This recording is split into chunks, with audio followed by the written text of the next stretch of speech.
Welcome to RMDG Shots. Today we are going to see about the great Tamil poet, Thiruvalluvar.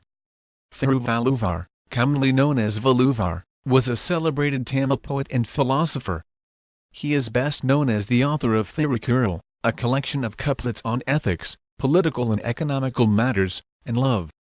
The text is considered an exceptional and widely cherished work of the Tamil literature. Almost no authentic information is available about Thiruvalluvar, states Thiruvalluvar, a scholar of Tamil literature. His life and likely background are variously inferred from his literary works by different biographers.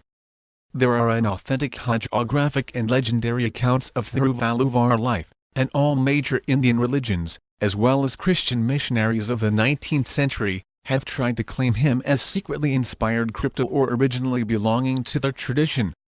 Little is known with certainty about his family background, religious affiliation, or birthplace. He is believed to have lived at least in the town of Mylapore, a neighborhood of the present-day Chennai, and his flood is dated variously from 4th century BCE to early 6th century CE, based on the traditional accounts and the linguistic analyses of his writings. Maramayadikal gives 31 BCE as the birth year of Valluvar, while Thiruvalluvar infers that Thiruku and Thiruvalluvar are best dated to around 500 CE.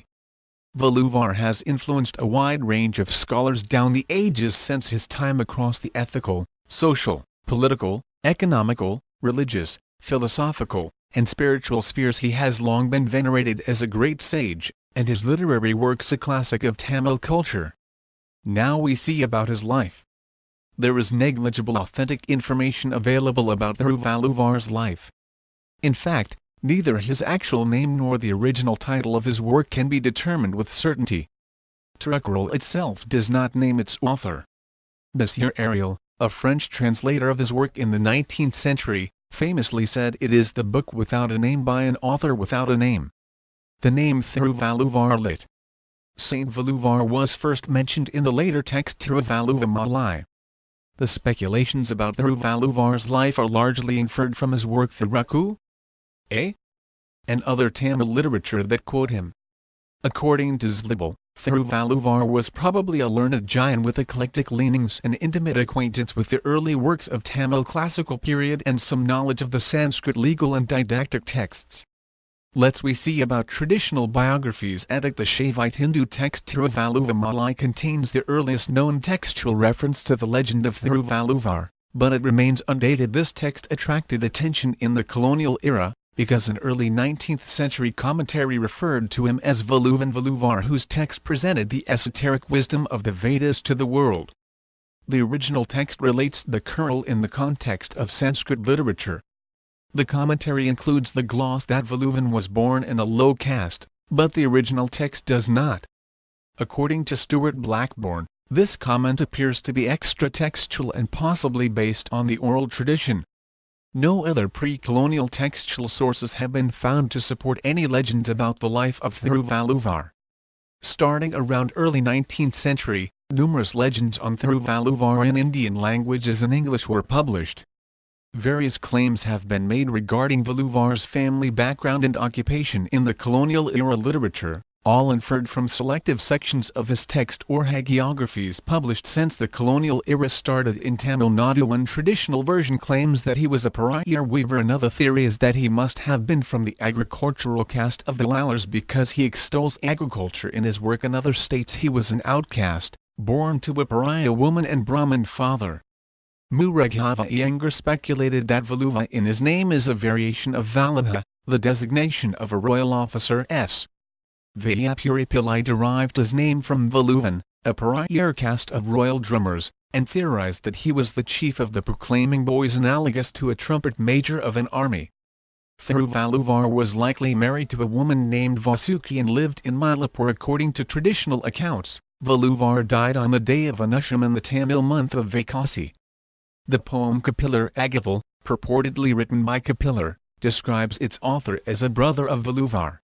It states that they were children of a Pralaya mother named Adi and a Brahmin father named Bhagwan. The poem claims that the couple had 7 children, including 3 sons Valluvar, Kapillar, and Atikaman, and 4 sisters Avi, Upai, Uravai, and Veli.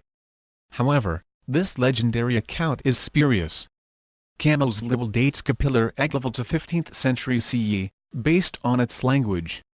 Various biographies mention the name of Valluvar's wife as Vasuki, but such details are of doubtful historicity. The traditional biographies are not only inconsistent, they contain incredulous claims about Thiruvalluvar. Along with various versions of his birth circumstances, many state he went to a mountain and met the legendary Agastya and other sages.